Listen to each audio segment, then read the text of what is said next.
बड़े पीसेस खाने के खाते हैं, उसको पहले हमारे दांतों द्वारा चबाया जाता है, कुतरा जाता है, उसके साथ सलाइवा मिल जाता है। वही खाना जो हमारे दांत कुतर देते हैं वो कुछ छोटे पार्ट्स में चेंज हो जाता है, फिर हमारे स्टोमक में पहुंचता है, फिर उससे और ज्यादा छोटे पार्ट्स में पहुंच टूट जाता है।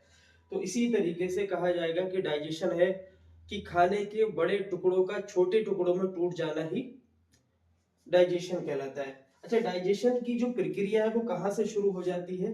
एक लाइन नोट करेंगे कि पाचन की प्रक्रिया मुंह से शुरू हो जाती है, मुंह से ही शुरू हो जाती है। डाइजेशन सिस्टम यानी पाचन तंत्र जो हमारा बना है कई ऑर्गन्स के द्वारा मिलकर के बना है, जिसमें हमारी ओरल कैविटी यानी मुंह भी शामिल है। मुंह के साथ साथ हमारी ग्रस नली जिसमें हमारा खाना सरवाइव करके स्टोमक में जाता है, स्टोमक के बाद स्मॉल आंत में यानी स्मॉल इंटेस्टाइन में जाता है। तो एक बहुत लंबा एक कैनल है जो खाना सरवाइव होता हुआ मलद्वार तक पहुंचता है, वो एक सिस्टम है।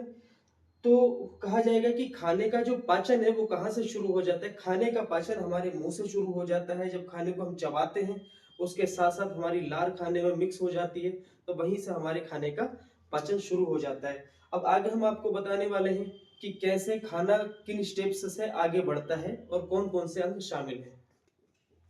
पाचन तंत्र को दो भागों में बांटा गया है, दो भागों में बांटा गया है। नंबर एक आहार नाल, आहार नाल, नंबर एक आहार नाल, नंबर दो पाचन ग्रंथियां। यानी हमारा जो डाइजेशन सिस्टम है वो दो भाग में बांटा गया है। एक बांटा गया है आहार नाल और दूसरा है पाचन ग्रंथि। आहार नाल वो सिस्टम है जिससे हमारा खाना हमारे मुंह से उतर के जिस रास्ते को सरवाइव करके मलाशय तक पहुंचता है उसको आहार नाल यानी एलिमेंट्री कैनल कहा जाता है। एलिमेंट्री कैनल, और इसको कहा जाता है डाइजेस्टिव ग्लैंड्स। यानी हमारा जो पाचन तंत्र है उसको दो भागों में बांटा गया है, आहार नाल और डाइजेस्टिव ग्लैंड्स।